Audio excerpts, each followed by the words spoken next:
pero sí bajo ese concepto. Pero en este momento sí es periodo normal, porque recuérdense que para aprobar el presupuesto general de ingresos y egresos tienen hasta finales de este mes, ¿verdad? Ujú. Bueno, gracias, Alex. Por nada. Bien, vamos a tomarnos unos minutos para hablar de un contrato que es también muy interesante. Y que lo interesante de este contrato es que se puede aplicar en forma individual, o sea, en forma particular o en forma institucional, ¿verdad? Por las características que implica. Vamos a hablar brevemente del contrato de fideicomiso. Sí les rogaría, para poder entender un poco más el mismo, sí va a ser necesario que le demos lectura a algunos artículos del Código de Comercio, ¿verdad? Porque estaba bien definidos los elementos dentro de dicho código, ¿verdad?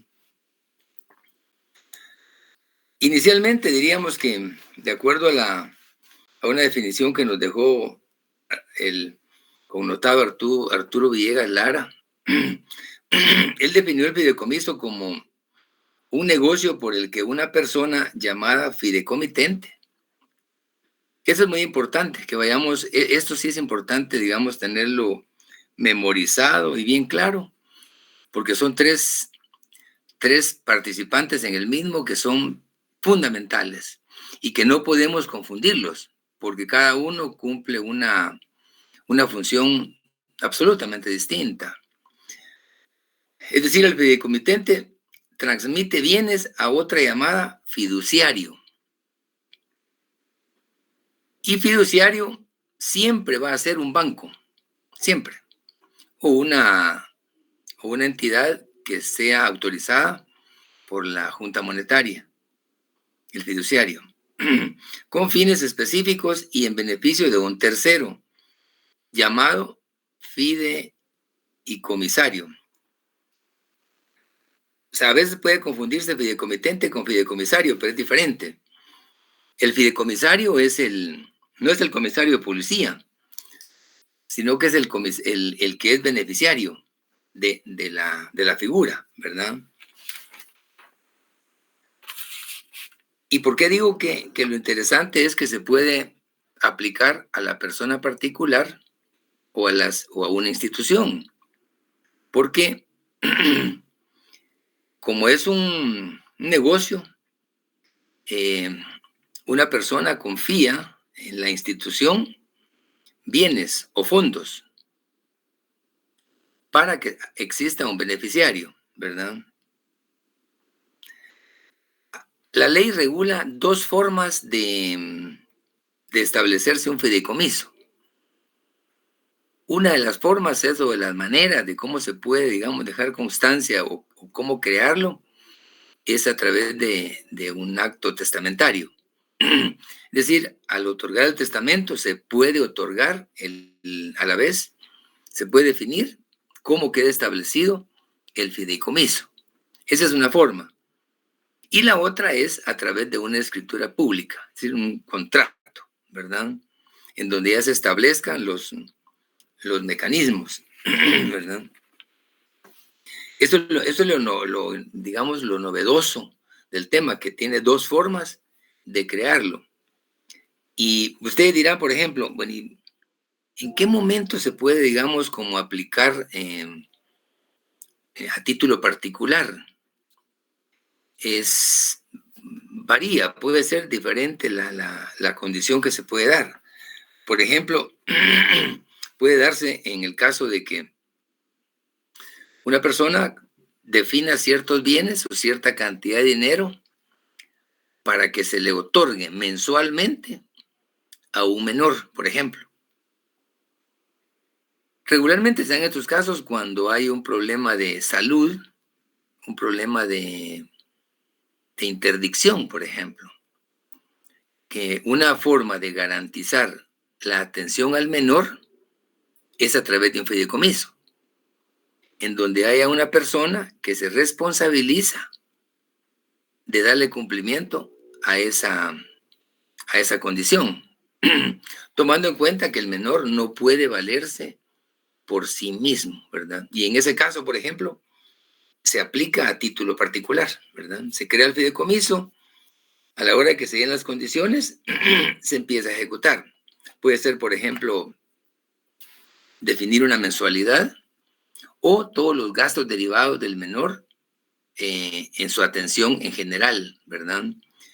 Se hace un cálculo de lo que se necesita para cubrir lo básico y esta persona a través del banco le da cumplimiento a esa obligación, a esa, digamos, a esa condición establecida por la persona que, en este caso, que haya creado el fideicomiso, o sea, el fideicomitente, ¿verdad? Y los bienes que están incluidos se llaman bienes fideicometidos, ¿verdad? Son conceptos que en algún momento se puede preguntar, por ejemplo, ¿cuál es la diferencia entre el fideicomitente y el fideicomisario? Tenemos que tenerlo bien clarito, porque son cosas totalmente distintas, ¿verdad? Para el efecto, veamos el artículo 767 del Código de Comercio. Si alguien lo tiene al alcance, por favor. Ese artículo básicamente regula lo que es el fideicomitente. ¿Qué artículo dijo, Lick? Si gusta. El artículo 767 del Código de Comercio. Si gusta, Lick. Buenas noches. Buenas noches, bienvenido. Gracias, Lick. Artículo 767, fideicomitente. El fideicomitente debe tener capacidad legal para enajenar sus bienes y el fideicomisario para adquirir el provecho del fideicomiso. El que no puede heredar por incapacidad o indignidad no puede ser fideicomisario de un fideicomiso testamentario. Por los menores, incapaces y ausentes pueden constituir fideicomisos sus representantes legales con autorización judicial. Puede también constituirse por apoderado con facultad especial. Sí, muchas gracias. Sí, ahí pone varias condiciones. Por ejemplo, el que sea considerado indigno o que se considere indigno de ser objeto de un testamento, de una sucesión, no podría convertirse en fideicomisario porque su misma condición lo autoelimina, ¿verdad? Y la ley lo establece. Pero son diferentes los casos en que esto puede aplicar, ¿verdad? Pero también es importante tomar en cuenta que dependiendo de la clase de fideicomiso, también intervienen las instituciones. Quien tenía una tradición enorme en crear muchos fideicomisos era el alcalde Álvaro Arzú. Fue creando una serie de fideicomisos a través de actos en la municipalidad y que también ahí tiene una connotación un tanto distinta porque el inconveniente es que el único que puede, digamos, autorizar, el que puede emitir los cheques o los pagos respectivos es el fiduciario, en este caso es el banco. Y ante un fideicomiso se complica muchísimo la revisión o el seguimiento al desarrollo del mismo, porque se vuelve algo como muy pétreo. Digamos que curiosamente, un capital que es público, en esa transición prácticamente se vuelve privado, porque ya no tiene, digamos, el acceso cualquier persona para verificar el desarrollo del mismo, porque ya el ente fiduciario es el que emite los cheques de acuerdo a lo que va pidiendo el fideicomisario, ¿verdad? Esa sí es una limitante que se da y que es objeto de análisis y que en algún momento lo han analizado algunos profesionales, ¿verdad? Pero en general es aplicable en ambos extremos. Veamos ahora el artículo 768, siempre el mismo código, si son tan amables.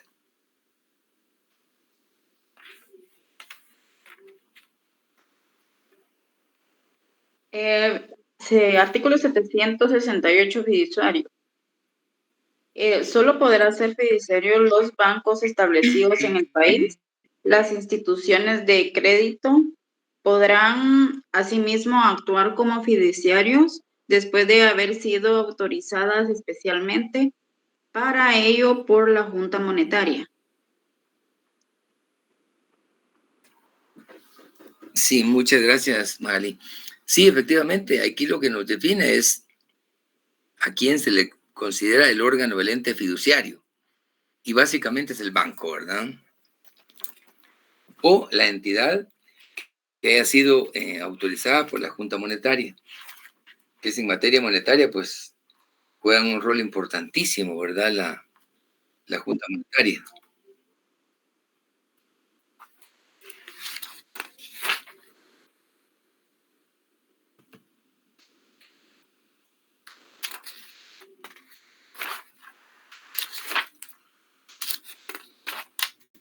¿En algún momento ustedes han visto, digamos, el manejo de un fideicomiso o les han comentado en alguna instancia?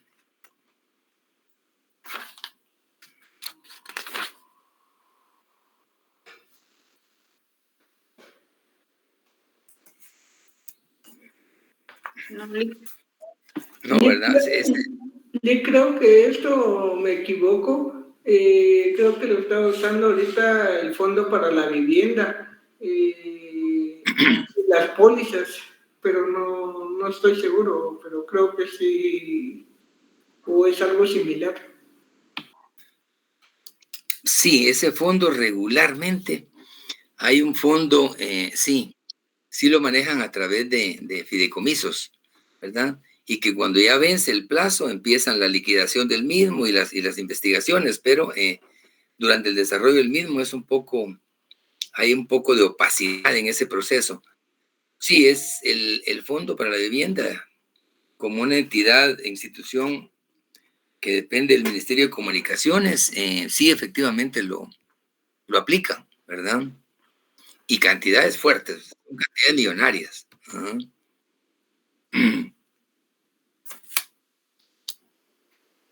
Bien, ya vimos el fundamento legal del fideicomitente y el fiduciario.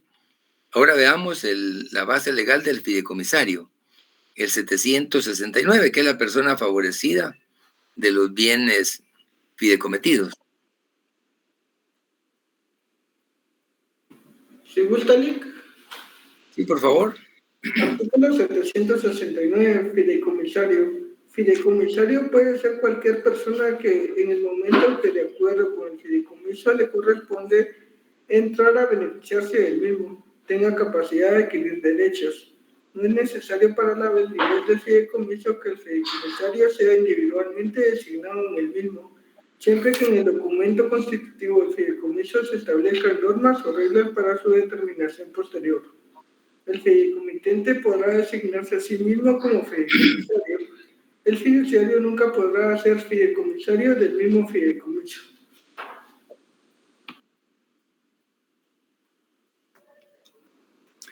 ¿Por qué estiman ustedes que el fiduciario no puede ser fideicomisario?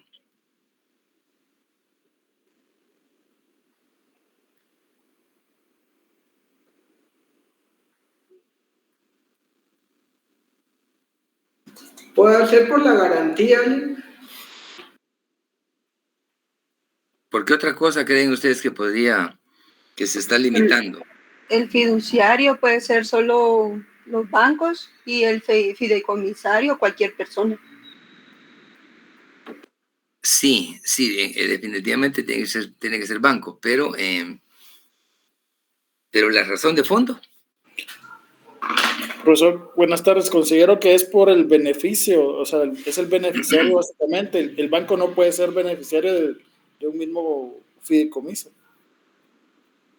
Sí, básicamente es eso, porque como el fiduciario es el que autoriza y no se puede autorizar a sí mismo, ¿verdad? Porque entonces ahí habría una colisión, habría una condición, digamos, que estaría totalmente fuera de contexto, porque él es el que autoriza y de hecho sí obtiene un beneficio, pero es un porcentaje que se pacta en el contrato. Puede ser un, qué sé yo, 2%, 3%, en fin, por el manejo de la cuenta. Pero no puede él, digamos, recetarse o autorrecetarse para sí mismo un gasto independientemente de la justificación que tenga, ¿verdad? Pero lo interesante aquí es que sí hay que saber diferenciar las tres figuras, ¿verdad? ¿Creen que no es complejo? ¿No lo ven enredado?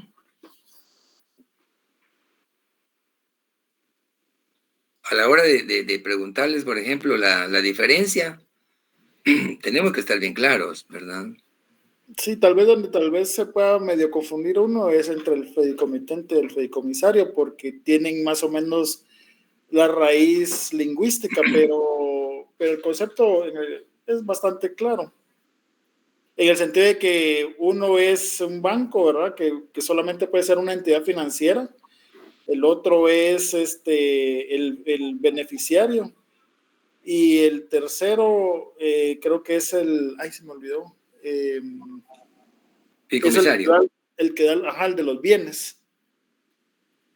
El que da los bienes es el fideicomitente, o sea, el que tiene que tener capacidad y tiene que acreditar que es propietario de ya sean fondos, puede ser bienes, dependiendo, ¿verdad?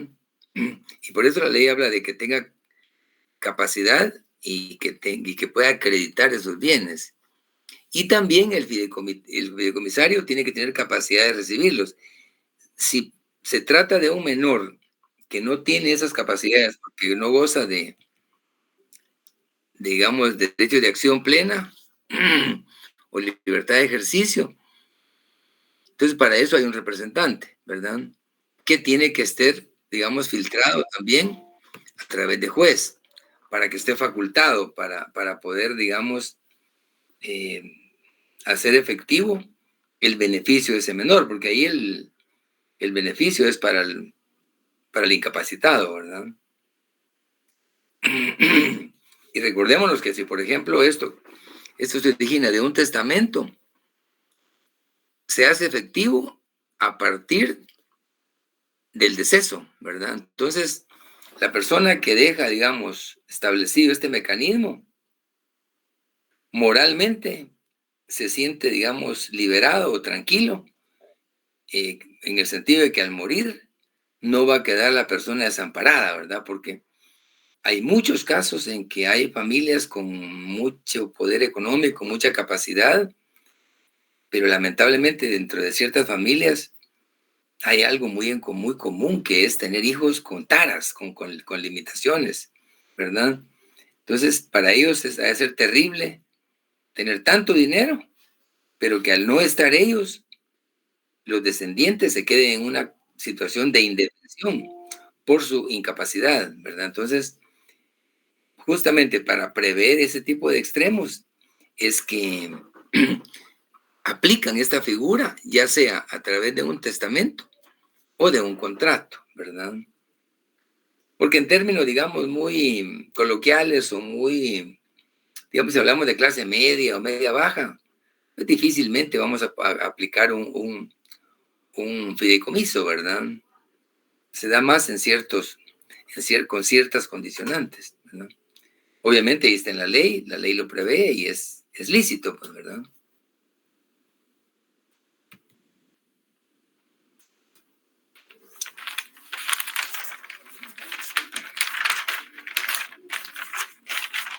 Adicional a ello es importante también, digamos, traer a colación las clases de fideicomisos, ¿verdad?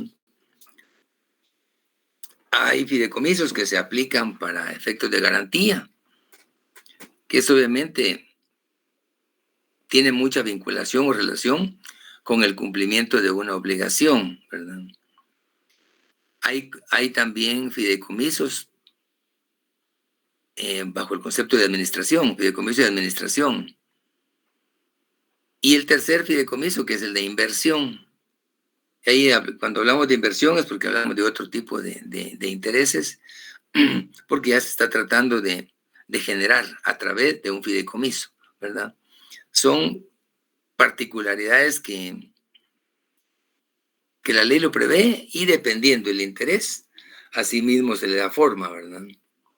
En ese sentido no hay límite más que adecuarlo a los fines que se refieren. Por ejemplo, si hablamos de administración, el caso que les comentaba aplica porque alguien va a administrar esos bienes en función de los intereses, por ejemplo, de un menor, ¿verdad? Ahí sí estamos hablando de un fideicomiso de inversión. Y garantía es cuando se está de por medio el eventual incumplimiento de una obligación. Se prevé el fideicomiso con el objeto de garantizar ese cumplimiento, ¿verdad? Y en cuanto a lo que hablábamos de la Constitución, veamos el artículo 770.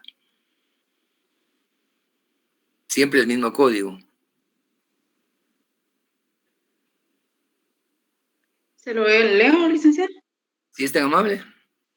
Artículo 770, Constitución. El fideicomiso puede ser constituido por contrato o instituirse por testamento.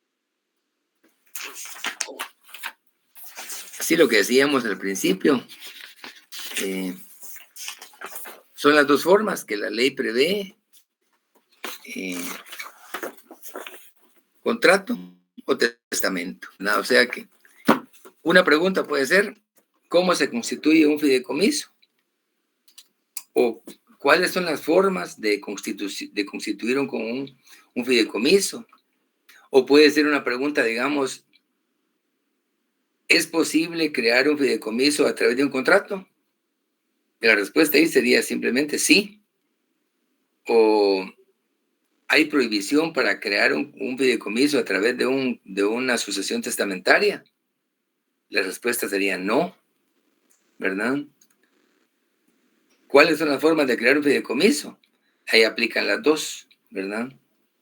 O pueden, digamos, preguntar, ¿cuál es la forma más común de crear un fideicomiso? O sea, de un artículo pueden surgir diferentes preguntas, ¿verdad? Lo importante es tener, digamos, claro cómo se constituye y ya lo demás viene ya ya viene, digamos, sobrevenido, vamos. No hay problema, ya se deriva.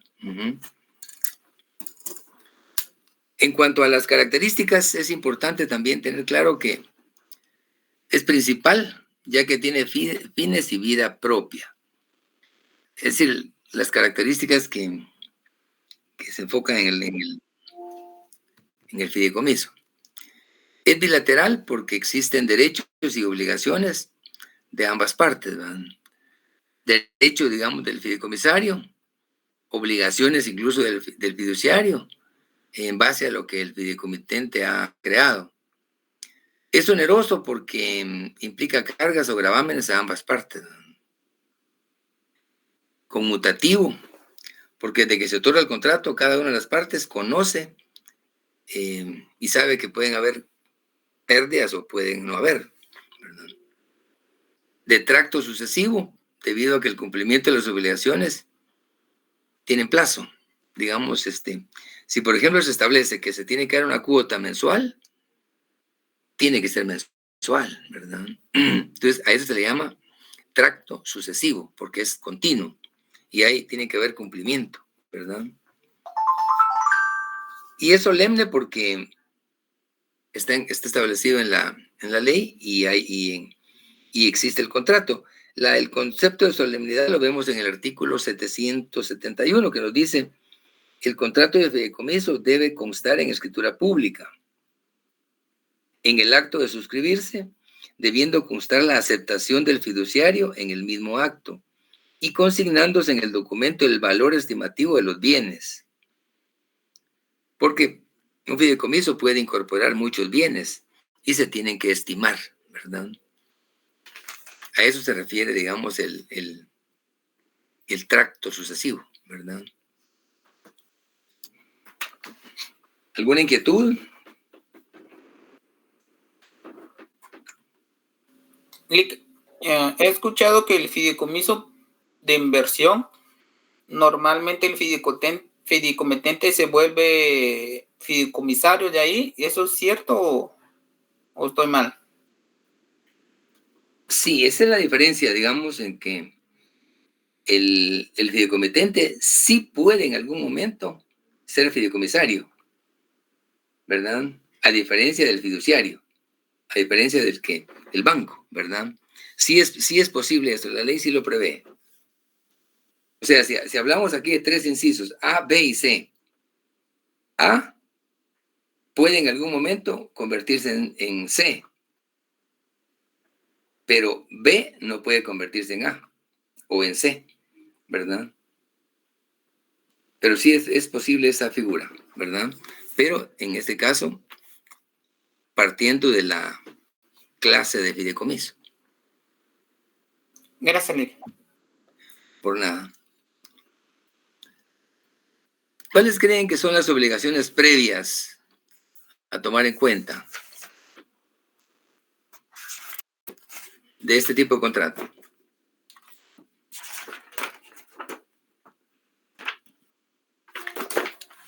Identificar a los comparecientes. Uh-huh. Si es un fideicomiso de administración, tendría que presentarse los títulos de propiedad. Acreditarlos, ¿verdad?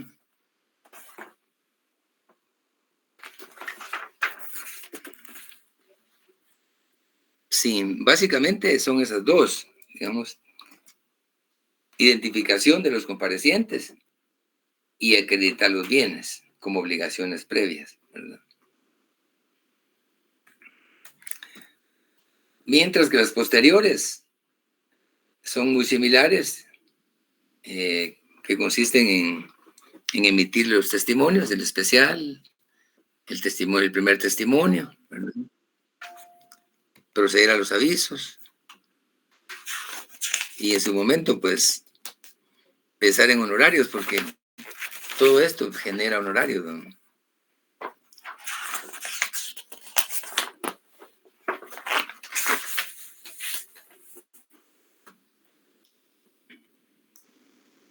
A grandes rasgos, esos son los componentes, digamos, fundamentales del contrato de fideicomiso. Está establecido en el Código de Comercio.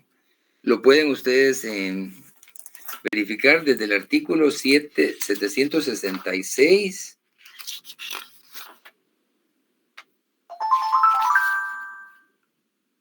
hasta el 804 del Código de Comercio.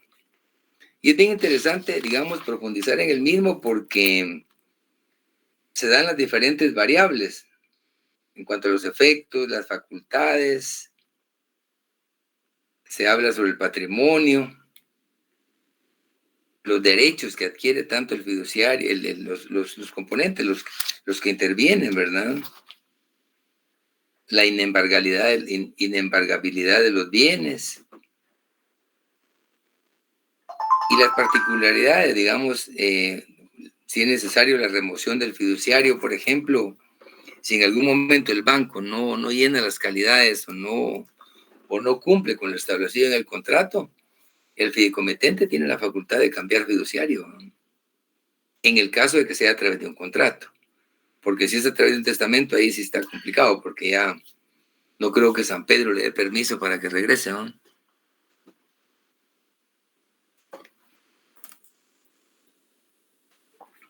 Licenciado, una consulta.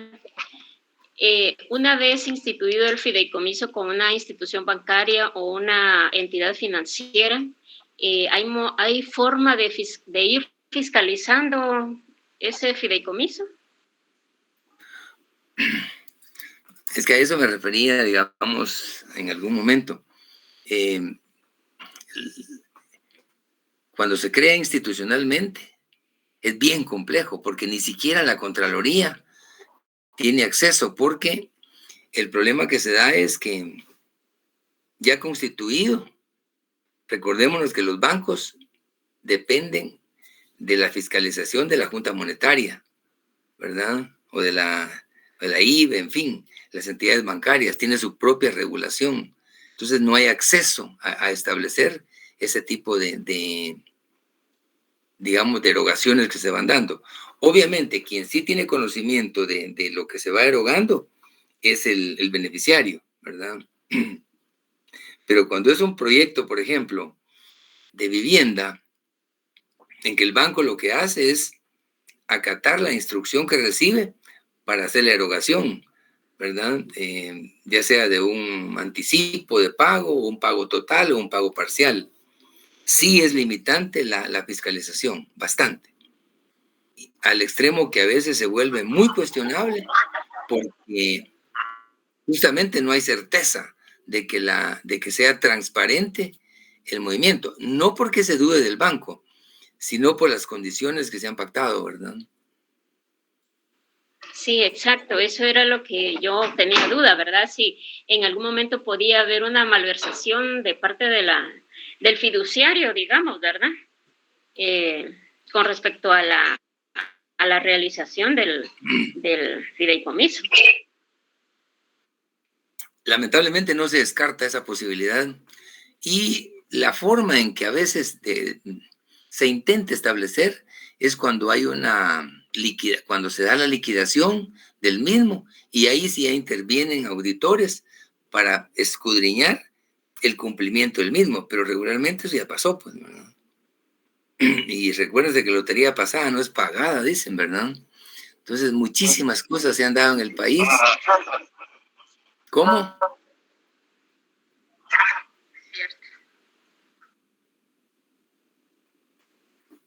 Pero tiene razón, Eugenia, porque hay duda a veces en el manejo justamente en esos momentos, porque no hay acceso, no hay forma. Si alguien intenta preguntar o algo así, simplemente no le dan respuesta porque no tienen obligación de darla, porque hay un mecanismo ya establecido, ¿verdad?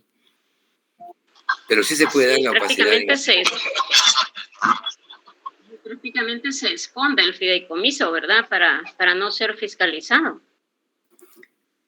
Sí, es que digamos aquí lo contradictorio es que si es un fideicomiso, por ejemplo, creado por una institución de gobierno, ¿de dónde vienen los fondos que está administrando esa institución? Del pueblo, ¿verdad? De los impuestos, del presupuesto del Estado. Pero al constituir el fideicomiso, esos fondos ya son administrados bajo otro concepto y ya no tiene acceso a la población a verificar el desarrollo o la ejecución de los mismos. Sí es una limitante que se da ahí y es algo que sí genera cuestionamiento. Prácticamente se vuelve privado ese fideicomiso. De público pasa a privado. Increíble. Hay una especie de mutación de público a privado. Cosa que cuestionable en el fondo porque se pierde, digamos, una fiscalización efectiva por las mismas condicionantes, ¿no? Claro. Así es. Gracias, licenciado, muy amable. Gracias. Otro aspecto importante es, si vemos el artículo 786, nos habla de la remoción del fiduciario. Dice, el fiduciario debe ser removido, primero, si no cumple con las instrucciones contenidas en el documento constitutivo. 2, si no desempeña su cargo con diligencia debida, es decir, digamos, ser oportuno, ¿verdad? 3, si tiene intereses antagónicos con los del fideicomisario. La remoción del fiduciario no termina el fideicomiso a menos que su sustitución sea imposible. ¿Verdad? O sea, sí es posible cambiar el fiduciario. No es fácil que se dé porque los bancos, si algo tienen, son muy cuidadosos en cumplir con las normas básicas, ¿verdad? Otro aspecto que es importante es la extinción del fideicomiso. Eso lo encontramos en el artículo 787. Y la ley nos indica que el fideicomiso termina, primero, por la realización del fin para el que fue constituido. Esa es una una razón por la cual se extingue. 2, por hacerse imposible su realización. Ya será el caso concreto si no se puede dar cumplimiento. 3, por haberse cumplido la condición resolutoria a que haya quedado sujeto. Cuando hablamos de condición resolutoria, ¿de qué estamos hablando, estimados?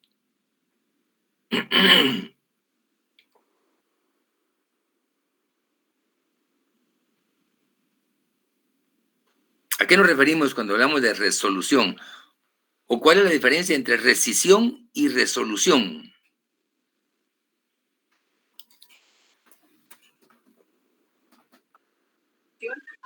Resolución sería porque ya fue emitida por la orden de un juez. No.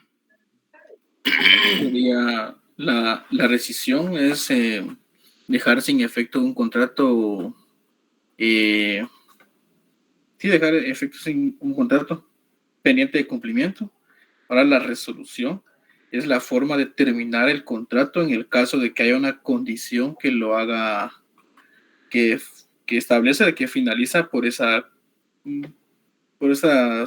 pacto que pusieron las partes. Creo que es como un ejemplo de que si un contrato de arrendamiento, si la parte que está beneficiada no paga 2 cuotas, se tendrá por terminado el contrato. Esa es una resolución. Licenciado, también como una condición resolutoria puede ser porque se le entrega los bienes a los herederos por una masa hereditaria con respecto al testamento. El testamento ahí es buenas tardes. Tanto distinto. De acuerdo a mi comprender, existen 2 clases de condiciones.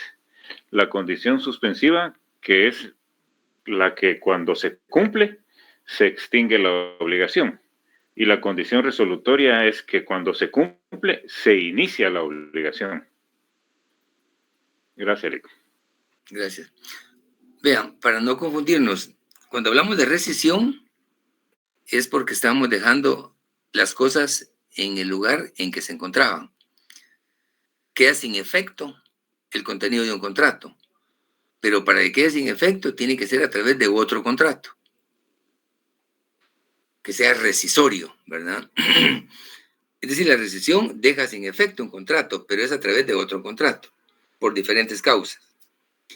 Cuando hablamos de resolutoria, es una condición que está establecido en el contrato, que al momento de que se dé cumplimiento a esa condición, se aplica la cláusula resolutoria, ¿verdad? Y deja sin efecto también, o concluye, ¿verdad? O sea, cuando hablamos de condición resolutoria, es porque está plasmada un acontecimiento que de darse queda sin efecto. Puede ser eventualmente, como el ejemplo de que no paguen 2 cuotas y pasados 15 días, por ejemplo, y no se hace efectivo, se aplica la cláusula resolutoria, ¿verdad? Esa es un tanto la diferencia entre rescisión y resolutoria. Aquí se refiere a que es una causal, ¿verdad? Otra es por convenio expreso entre el fideicomitente y el fideicomisario. Es decir, los extremos pueden ponerse de acuerdo para dejarlo sin efecto.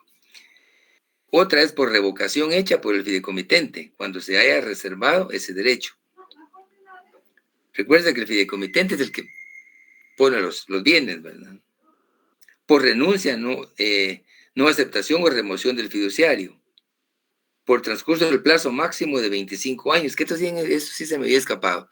Esto es muy importante, que el máximo de fecha que se aplica es 25 años.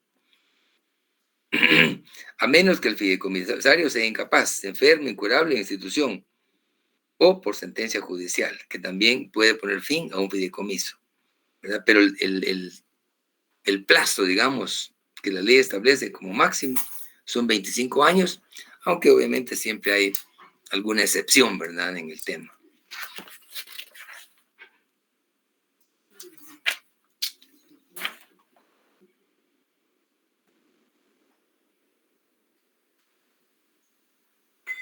En cuanto a los impuestos, lo encontramos en el artículo 792 nos indica el documento constitutivo del fideicomiso y la traslación de bienes en fideicomiso al fiduciario estarán libres de todo impuesto.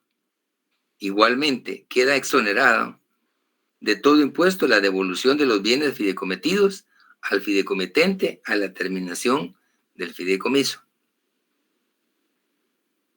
En contrario, o acto por el cual, el contrato o acto por el cual el fiduciario traspase o enajene bienes inmuebles al fideicomisario o a terceros, quedará sujeto a todos los impuestos que estuvieran vigentes en la fecha del acto o contrato.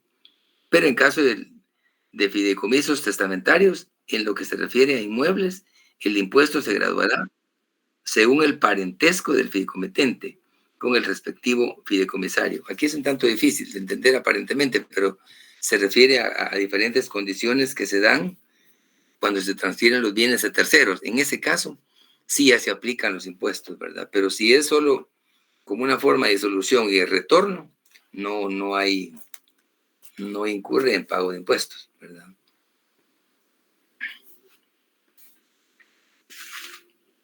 Bien, vamos a dejar por ahí este tema, aunque sé que es muy importante, pero tomando en cuenta que el tiempo se nos escapa y ya se aproximan los exámenes, quisiera que dedicáramos algunos minutos a hacer una pequeña revisión. He formulado aquí unas cuantas preguntas con el objeto de que intercambiemos algunas ideas. Y si alguien de ustedes tiene alguna observación o algún comentario de cómo podemos mejorar el desarrollo del curso o cursos similares en futuras ocasiones, pues dejo brevemente en el uso de la palabra para que intercambiemos algunas ideas de lo que hemos venido viendo en el desarrollo del semestre. No ha sido tan continuo porque no es lo mismo una clase presencial que una virtual, pero creo que la combinación sí tiende a complementarse un poco, ¿verdad? Sé que la formación que han venido teniendo fue compleja porque los fenómenos que hemos pasado como sociedades han sido difíciles, ¿verdad? Y todo esto ha tenido repercusiones y tendrá todavía, ¿verdad? Pero en este caso que está como reencauzando el mundo, ¿verdad? A la presencialidad, sí me gustaría escuchar algunos comentarios o algunas observaciones de ustedes, porque, miren, en el mundo profesional todos los días aprendemos, ¿verdad? Y el aprendizaje es recíproco, ¿verdad? Uno aprende en todo momento, siempre y cuando uno tenga interés de aprender. Si no tiene interés, pues no aprende, ¿verdad? Pero si tienes, sí. Hay que ser abierto de mente y escuchar a las personas y valorarlas, porque muchas veces uno emite comentarios, a veces en forma muy abierta, muy rápida, sin saber, digamos, qué está pasando o por qué se dan ciertas cosas, ¿verdad? Pero sí me gustaría que de hecho, tengo aquí algunas preguntas que quiero compartirlas, que son de temas que ya vimos brevemente por el tiempo, pero que nos puedas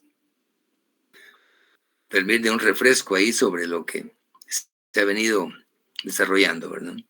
Y paralelo a eso, pues, lo dejo con la opción de hacer algún comentario en el sentido de la clase o de la facultad, con el objeto, obviamente, de mejorar, ¿verdad?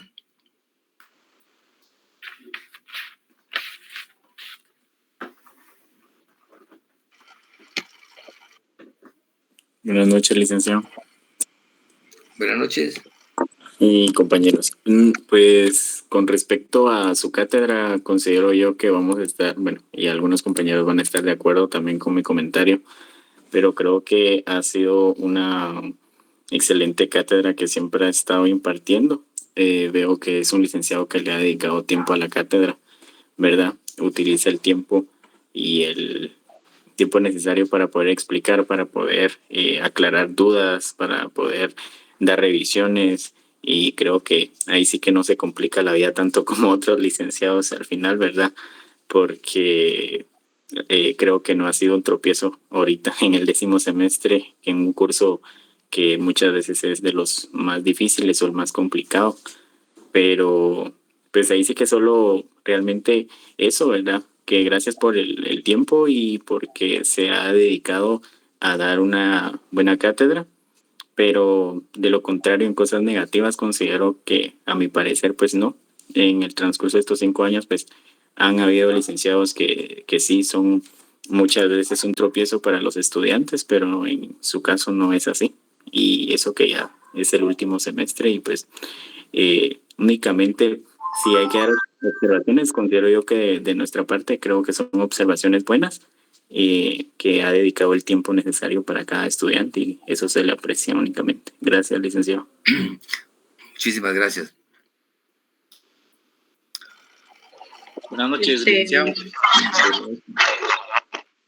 Pues en mi caso muy particular, es opinión muy personal, la verdad es de que se ve la experiencia y el buen ánimo de compartir sus conocimientos para con todos nosotros como estudiantes. Y como bien dijo el compañero, pues nada más que agradecerle por esa cátedra, agradecerle por compartir con mi persona sus conocimientos. Y no hay nada, a mi parecer, que se le deba cambiar a la forma de impartir este curso que, como bien se ha dicho, y usted mismo lo dijo en una oportunidad, es uno de los cursos más complejos, pero depende de uno mismo, ¿verdad? Depende de uno mismo el interés que se le preste, la atención, el tiempo que se le dedique para poder hacer las cosas a conciencia, y de esa manera se aprende. En mi caso particular, aprendí mucho de esta cátedra, pero escribiendo, repasando, leyendo. Entonces, muchas gracias, licenciado. No, enhorabuena. No, gracias. Pues con confianza, no hay problema. Ay, perdón. Sí, Magalí.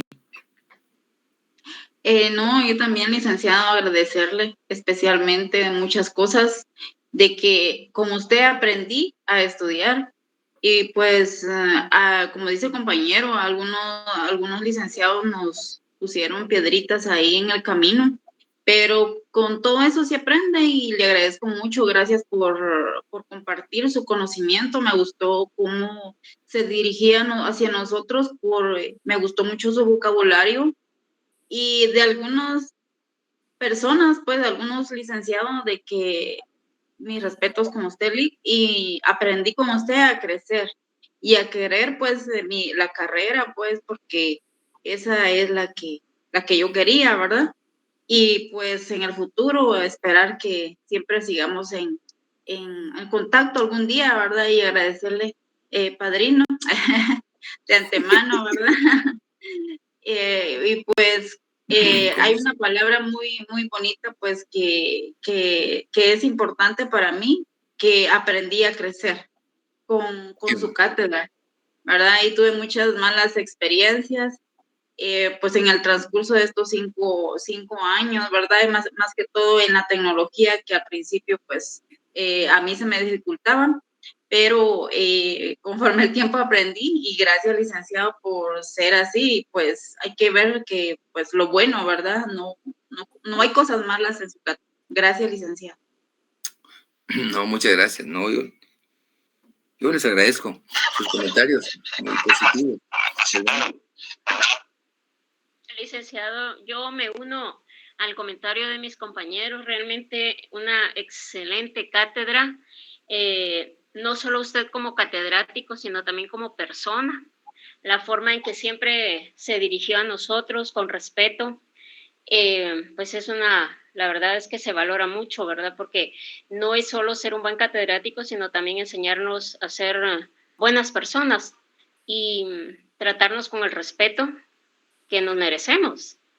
Y de verdad, no hay ninguna corrección, nada en el curso. Realmente aprendimos mucho y solamente agradecerle inmensamente todo lo que nos transmitió, que nos ayudó mucho, y agradecerle de verdad mucho, mucho por todos los conocimientos que nos dio en este semestre. Muchas gracias, licenciado. Enhorabuena. Yo les agradezco su gentileza. Creo que es una obligación de uno, digamos, compartir lo que se puede, digamos. Obviamente el conocimiento es muy amplio, ¿verdad? Pero lo poco que se pueda, digamos, compartir, no hay por qué tener dudas, porque cada uno tenemos lo propio. Cada notario va a generar su propio, digamos, las propias personas que le van a requerir sus servicios. Aunque seamos 50,000 o 100,000 los colegiados, la población sigue creciendo y en consecuencia sigue requiriendo los servicios profesionales, ¿verdad? Y como hemos dicho, la gran ventaja de esta profesión es que es polifacética, ¿verdad? O sea, podemos dedicarnos a diferentes ramas de la vida profesional, no necesariamente, por ejemplo, si nos gusta lo laboral, todo el mundo va a trabajar en lo laboral o va a asesorar en lo laboral. No es así. Es un abanico. Es cuestión de muchas veces de especializarse, porque la especialización sí ayuda, porque concentra, digamos, la función, ¿verdad? Y llega uno a un momento tal que controla ciertos temas y se le facilita. Y eso pues le da un plus al público o al que lo requiere, porque recibe una respuesta lo más inmediata posible, ¿verdad? Aunque hay casos en que sí se prolongan porque dependen de muchas circunstancias, ¿verdad? Pero en general, yo complacido con el grupo. Sé que no todos le ponemos a veces la atención que queremos, pero ahí sí que es un tema muy personal. Pero en general yo valoro, digamos, el esfuerzo que se hace por ejemplo, de movilizarse del trabajo a la universidad, después el retorno a casa, el regresar a veces a resolver problemas familiares, atender a los bebés, en fin, dependiendo si son casados, casadas, o si son solteras, pues, y solteros aprovechen porque ya casado uno y es otro rollo. Entonces, pero cada uno tiene sus propias particularidades, y lo que sí les digo es que no hay que, digamos, tirar la toalla tan fácil. Si uno empieza algo, hay que terminarlo. Y hay que terminarlo bien, bien. Porque el tiempo pasa. Si uno empieza, hay quienes a veces empiezan una carrera, a los 2 años se cambian de carrera y a los 3 años vuelven a decepcionarse de la otra. Entonces, no, si empiezan un proyecto, termínenlo, porque eso les va a dar satisfacción. Ya terminado, ya como profesionales, ¿no quieren dedicarse a eso? Pues no hay problema.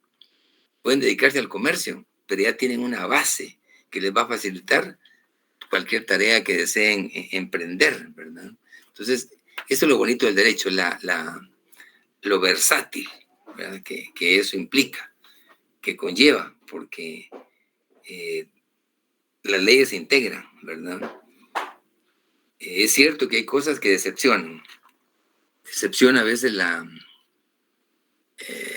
incapacidad gubernamental, a veces uno se decepciona de los fenómenos legislativos, a veces uno se decepciona de una mala contraloría.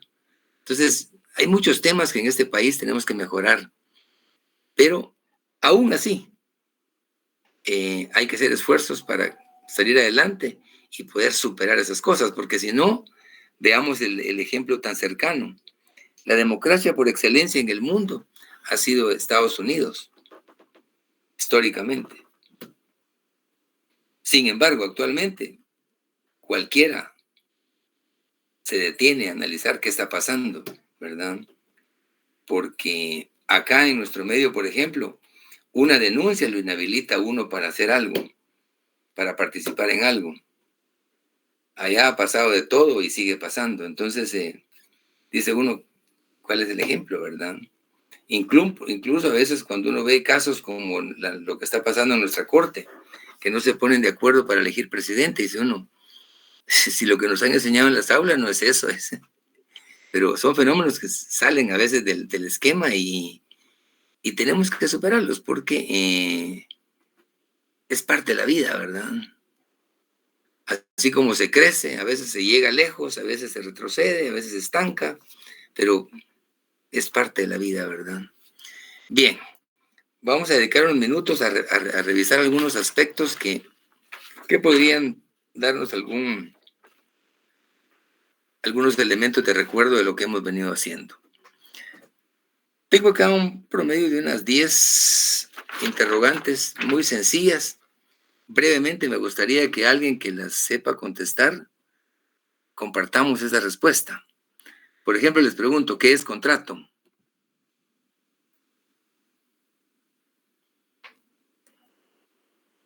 Cualquiera puede dar una respuesta técnica o fundamentada o no fundamentada, pero que se refiere al contrato. Contrato es cuando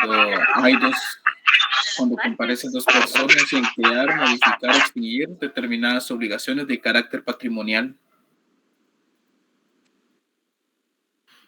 Y algo importante es que siempre que hablemos de contrato, estamos hablando de ley entre las partes.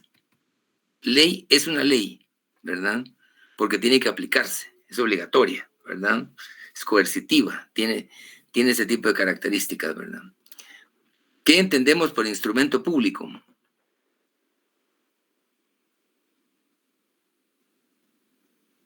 Aquellos documentos que el notario autoriza. Sí. ¿Cómo está conformado el instrumento público? ¿Cómo se divide? Sería en actos de introducción, cuerpo y cierre. Sí. ¿Qué entendemos por legalizaciones?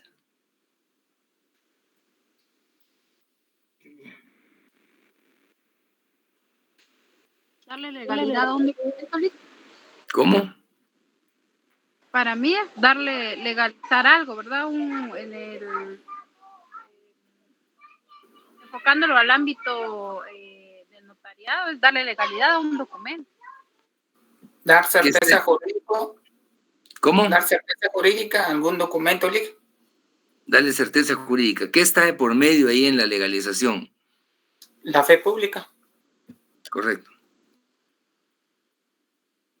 Pero hay que tener en cuenta también que hay legalización de firmas y legalización de documentos. Así es, así es. Así es, son cosas distintas, ¿verdad? Y que ahí hay que tener mucho cuidado, digamos, en qué momento se aplica por mí y ante mí, ¿verdad? Cuando no le consta a uno la reproducción, el origen. Entonces, de firma, tiene que, quien vuelve a firmar, uno da fe de que está volviendo a firmar, ¿verdad? Da fe uno de que esa persona está firmando ante uno, ¿verdad? Lick, también podría ser dar la autenticidad del documento.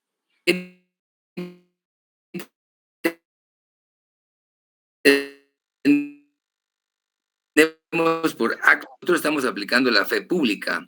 Si un documento autenticado es porque a uno le consta, se reprodujo en su presencia del original. Por eso es que dice uno ante mí, ¿verdad? Está dando fe de ese documento.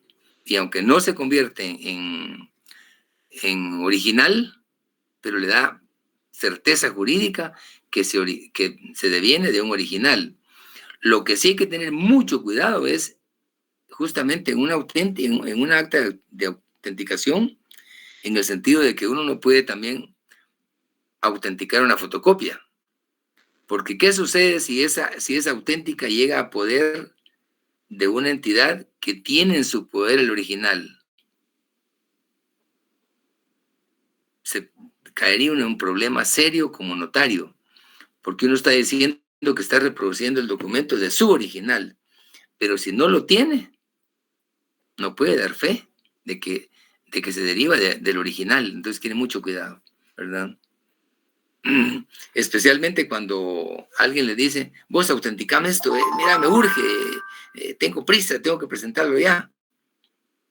Pero si él está dando una fotocopia, se lo puede autenticar una fotocopia, porque está mintiendo.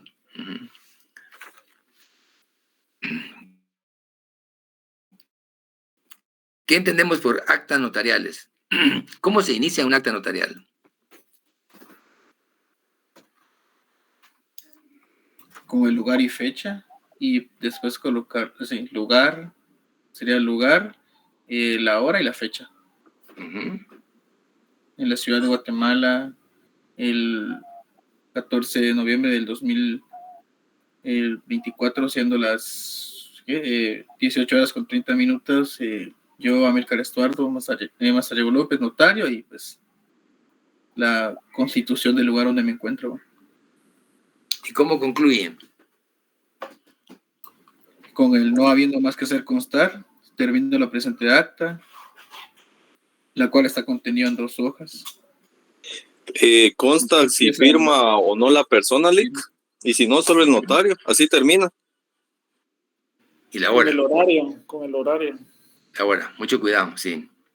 Sigamos, si empezaron digamos, un acta a las 17 horas, pues la están concluyendo a las 17:30. Tienen que indicar la hora en que concluyó, ¿verdad? Para que tenga validez, ¿verdad? Ya no repetir la dirección, pero sí decir en el mismo lugar y fecha, ¿no?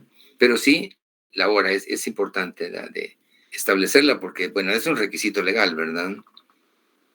La hora de inicio y la hora en que concluye, ¿verdad? Ya el cuerpo, ya eso queda a criterio, digamos, lo que están dejando constancia, ¿verdad? Puede ser una declaración jurada o una prueba que quieran darle forma, ¿verdad? O un relato de un acontecimiento.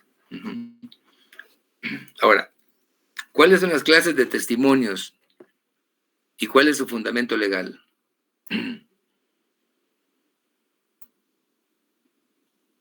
Testimonio regular, irregular y el testimonio especial.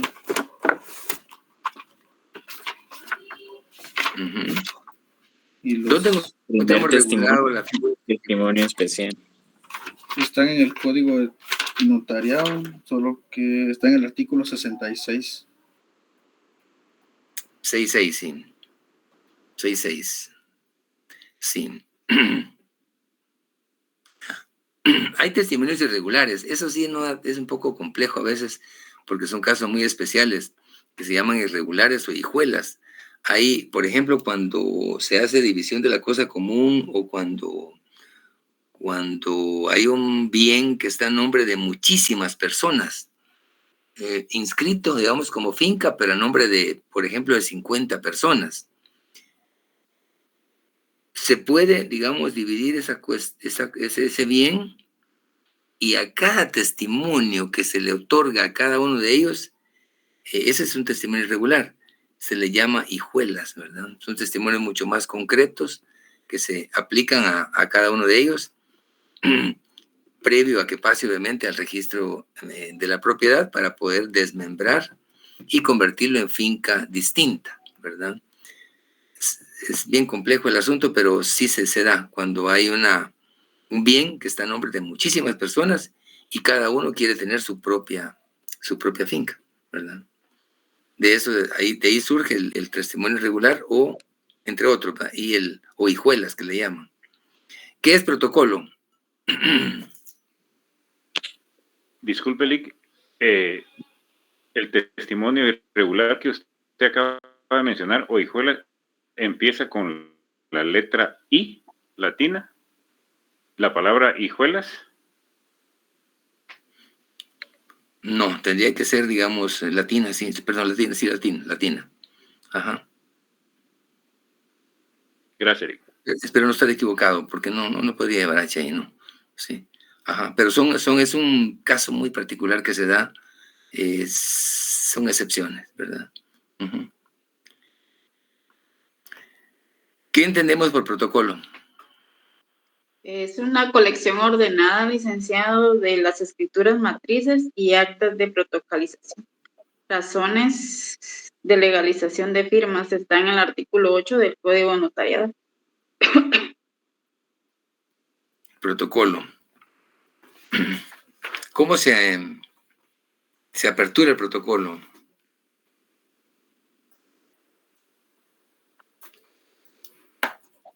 Con la primera escritura. Lic, pagando los 55 en el, ¿cómo se llama? ¿El archivo de protocolo? Sí, se llena el formulario, se pagan los 55. La apertura de protocolo, perdón. Así es. Se paga la apertura de protocolo. Así es, así. Así se inicia. Obviamente para eso hay que comprar también papel especial, ¿verdad? O sea, especies fiscales. ¿Dónde se adquiere ese papel especial? Los lotes. En la SAT. ¿Cuántos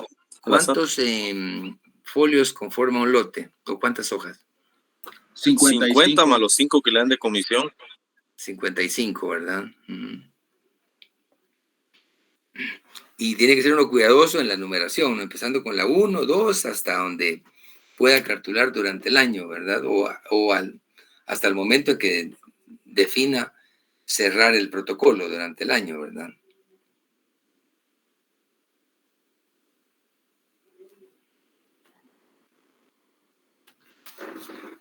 ¿Qué requisitos requiere, digamos, el archivo ya cerrado el protocolo? Porque no queda solo, digamos, en un folder y ahí se quedó.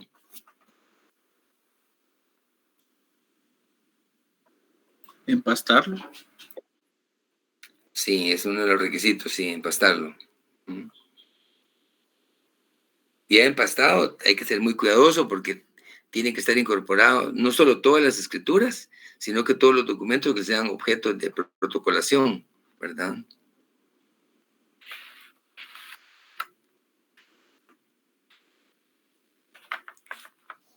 ¿Qué es testado? Que es diferente a atestado.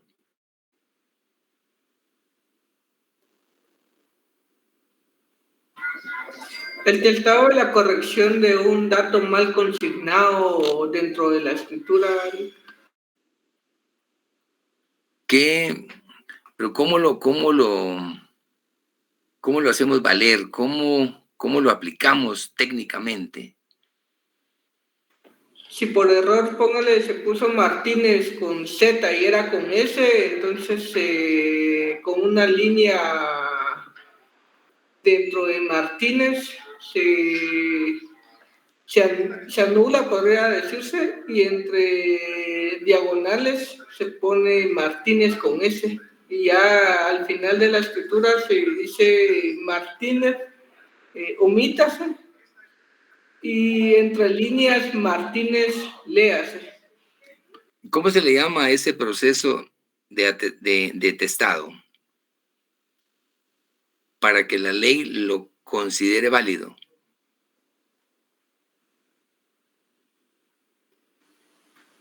Salvado, Lic. Salvarse, correcto. Y para que sea válido lo que usted estaba preguntando, eso que decía el compañero debe estar al final de la escritura y antes de la firma del notario, para que sea válido, porque si se pone después de la firma, ya no tiene validez legal. Sí, se llama salvar. Aparte de ello, Lic, tiene que estar al final de las firmas de los otorgantes y esta no debe de cubrir esas firmas, porque si no también sería algo inválido. Definitivamente que no. Por eso, ustedes cuando vean una carta de pago total o carta total de pago, se van a dar cuenta que los gerentes de los bancos no dejan ni espacio para una letra a veces. Firman justamente al final de la última línea, ¿verdad? Exactamente. Uno, digamos, en su notaría, pues, ¿cómo? Exactamente, le digo yo, porque hasta hacen que la firma, digamos, si es la línea un poco salida, que tope esa línea para que ellos no puedan, ya nadie pueda testar nada. Definitivamente lo hacen por seguridad. No, ellos firman es excepcional. A nivel de banco sí son así. Fuera de eso, muchas veces sí hay más flexibilidad. Se dejan hasta 2 líneas, en fin, o a veces firma alguien extensamente y necesita mucho espacio. Pero esa es la razón para evitar. Otra cosa que es importante es que regularmente, bueno, no regularmente, por tradición, los registros, cuando uno ingresa un documento y detectan algún error en el mismo, hay un artículo en la ley que establece, creo que no sé si es el 14, que le indican de una vez a uno, le advierten que no puede testar, porque ellos le indican a uno, digamos, dónde estuvo el error, para que uno lo corrija, pero no en ese documento, porque ese documento ya queda, digamos, en el sistema, ¿verdad? Y si uno pretende pasarse de listo y testar después de que lo ha retirado, el que tiene problemas ahí es uno, porque está cometiendo ilícitos, porque está alterando el contenido de un documento, ¿verdad? Entonces puede haber una alteración material o ideológica, y ya uno cae en el supuesto de un delito. Entonces quiere mucho cuidado. Y efectivamente, el testado se hace previo a las firmas y previo a ingresarlo a un registro. Ya ingresado, ya no se puede testar, porque eso puede generar o una aclaración o una ampliación. Entonces, sí hay formas de resolverlo, pero tiene que respetarse.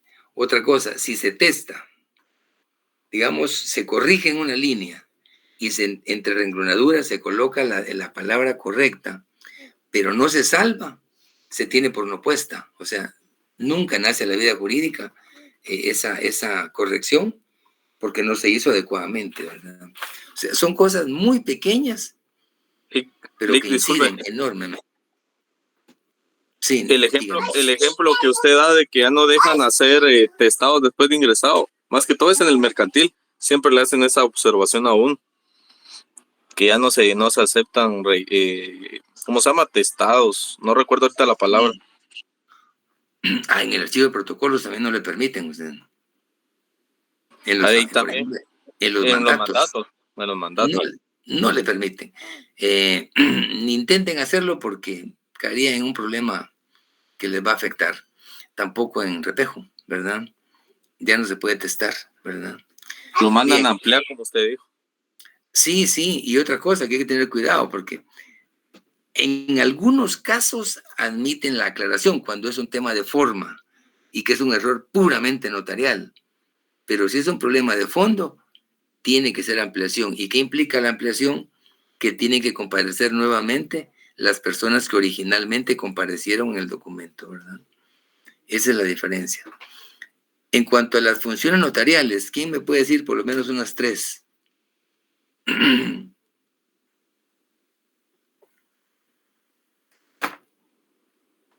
Sería la asesora unidad de acto y de asesor, sí, y asesora unidad de acto. De intermediación. Dar fe pública. Moderadora.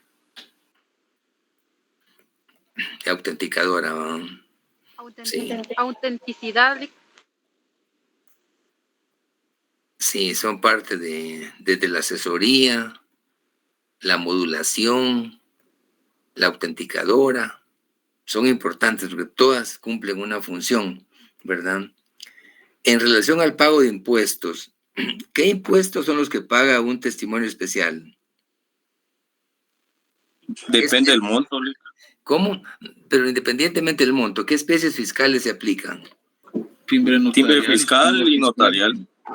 Notarial, ¿no? 50 centavos en cada hoja y el timbre notarial dependiendo el valor del contrato. Si es valor indeterminado, 10 quetzales. Ahora si tiene un valor, se hace por el 2% dividido 1000. Sí, y el máximo en impuesto notarial 300, ¿verdad? Correcto. Fíjese, perdón, hay una fórmula bien fácil porque se sabe que de 150,000 en adelante ya paga 300. Así es, porque 150,000 se deriva y obligadamente tiene que pagar 300. Pero si el instrumento es de 200,000, siempre va a pagar 300, ¿verdad? Exacto. Yo ayer autoricé uno de 1,000,000, les cuento. Voy a pagar 300 en cuanto al impuesto notarial, ¿verdad? En el caso del primer testimonio, ahí sí, ¿qué impuesto aplicamos? ¿Será que aplicamos el notarial? No. ¿Sería el impuesto al valor agregado o el impuesto de timbre fiscal y papel sellado especial para el protocolo?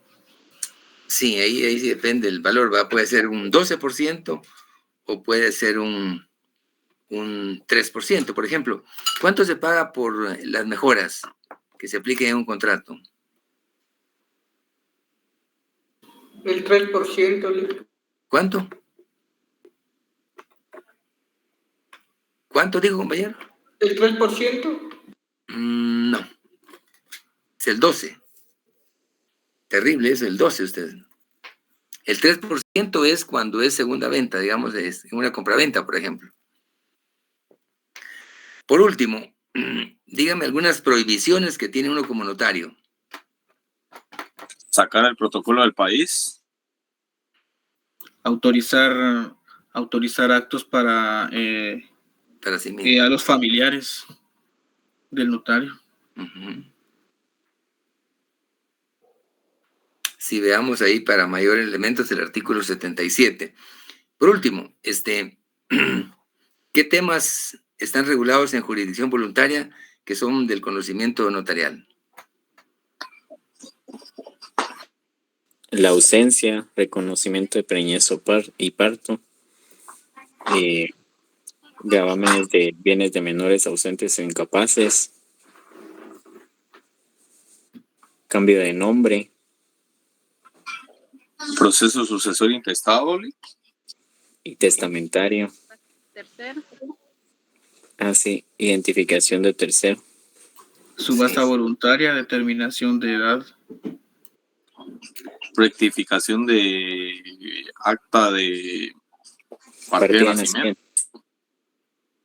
Y lo que no está, digamos, que atendido o regulado en la ley de jurisdicción voluntaria, que es el decreto 54-77, ¿en qué otro cuerpo legal encontramos actos de jurisdicción voluntaria? En la ley de rectificación de área de bien inmueble urbano.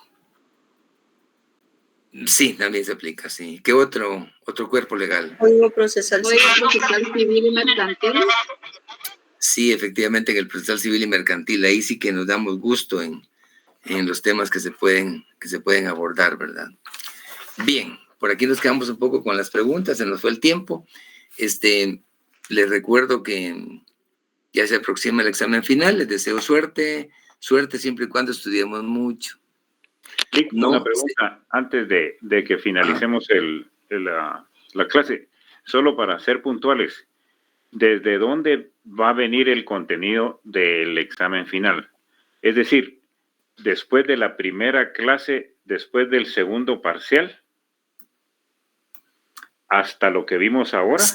Sí, un 80% va a ser prácticamente desde el segundo parcial para acá. ¿Verdad? Que no son muchos los temas, pero sí hay bastante contenido. Entonces, y además hay una serie que siempre, tomando en cuenta que esta es una clase eminentemente formal, ¿verdad? Lic, te devuelvo la llamada en 10 minutos. ¿Ah? Gracias, Lic, un gusto. Bueno. Mejor en 15, Lic.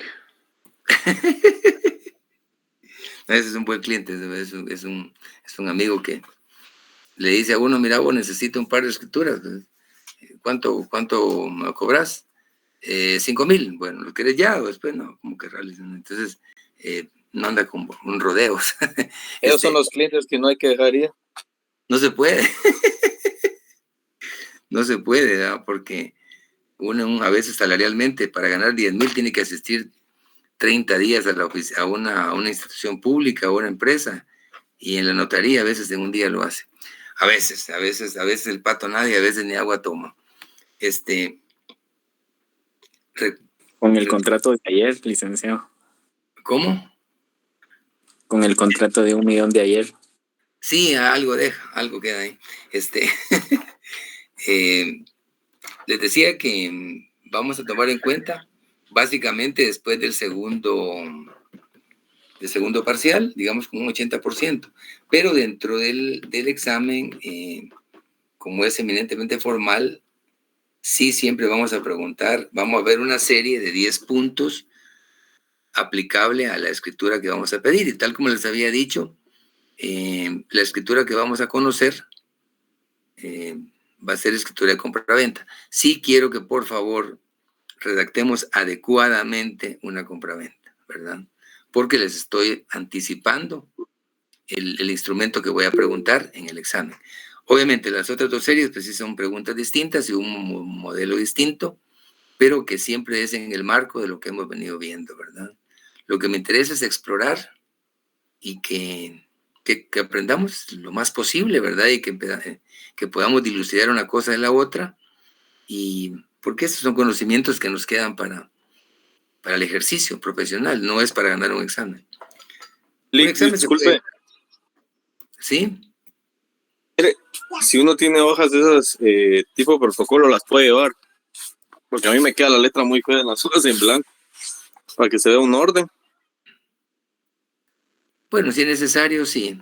Puedo agregar una hoja más, tal vez sí, mejor una hoja en blanco, ¿verdad? Adicional, para que tengan más elementos, porque el problema es de, si hay hojas ahí y no tenemos el apoyo de una gran engrapadora o algo así, se nos puede, digamos, traspapelar, ¿verdad? En cambio, si vaya ajustado a la prueba, no hay forma de que se escape.